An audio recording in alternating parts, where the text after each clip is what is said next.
Mulch is so underrated. A lot of people apply mulch that I know every year because they want their garden beds to look nice. But did you know there are so many benefits to applying mulch? But no, you don't have to apply it every year. Hi, I'm Lauren Kane and I'm the founder of Elm Dirt, where we make microbe-based fertilizers that are revolutionizing the fertilizer industry. And with mulch is so good for so many different reasons. So people apply it to look better in their gardens, but it's also a great way to suppress weeds. Now, a lot of people apply an inorganic mulch like rocks, and that really helps to suppress weeds. But you really need to consider what mulch you're using for your environment. So if you're in a place where it's very hot, you might not want to use rock. And that's because rock gets really hot in the sunshine and can dry out your plants and soils so that it make it harder for some plants to thrive. And sometimes even weeds can get stuck in there. Now, if you're using it in an organic mulch, you're gonna have to replace it every couple of years as it breaks down. One of my favorite tips is to put cardboard underneath your mulch, and then the cardboard will break down over time, but it gives you an extra barrier where you can help prevent weeds longer. So we've seen weed suppression for up to 2 years just by putting that layer of cardboard down. And now I know you have all those Amazon boxes that you are going to get from Christmas, and they are sitting there just getting ready to get recycled. But if you save them and put them down under your mulch in the spring, it'll make your job weeding a lot easier. And so looking at the different types of organic and inorganic mulch that's out there, you have hay and straw and pine needles, and then you have your traditional wood chips and rock, as well as those landscape liners that go underneath everything. And the landscape liners can be nice. They can also be a problem, especially if they trap moisture underneath, which I've had happen, and it gets really moldy and fungusy underneath because then it can harm your plants in those ways. It also sometimes is hard to cut through and break through. Like I mentioned, the rock is really good at drainage. So if you're in an area that needs a lot of that drainage, rock can be a really great addition to your flower beds or garden beds or whatever you're using your mulch on.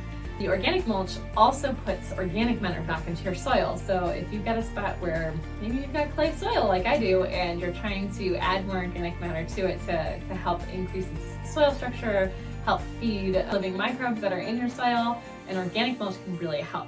Now, if you're using hay, you need to make sure that it doesn't have persistent weed killers or weed killers even in it that sometimes they use on hay.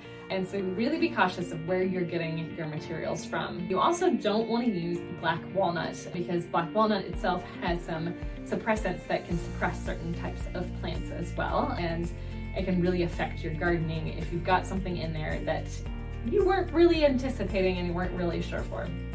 And the organic mulch also helps to retain water, which can be really nice in hot, dry areas because it can help reduce your water bill.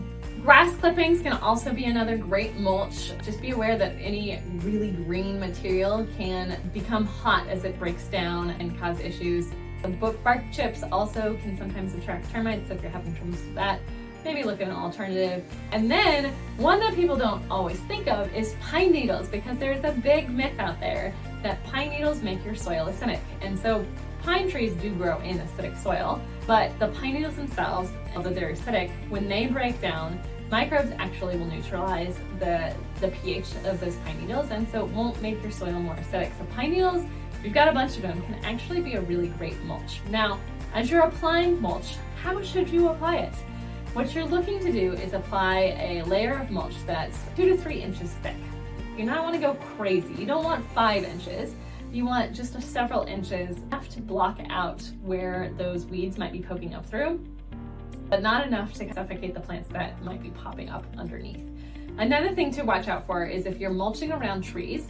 A lot of landscaping companies like to make those tree volcanoes where you see that really steep amount of mulch on either side of the tree and all the sides. And those are actually suffocating to the tree. They can hurt the tree, they can even kill the tree. So you want to make them much flatter so that the tree has room to breathe, because it does need room on its bark to get exposed to the elements, to get exposed to the air, and not have moist mulch on the outside that prevents that airflow too. So keep the mulch low when it's around the tree, not a volcano, and make sure in your flower beds you're not applying more than about 3 inches of mulch on there. And like I said, a really, really great tip is to put cardboard under your mulch, which will help keep those weeds even further down and help keep you from having to struggle with weeds for several years. Now, when should you mulch? There are a couple different times that it's good to mulch.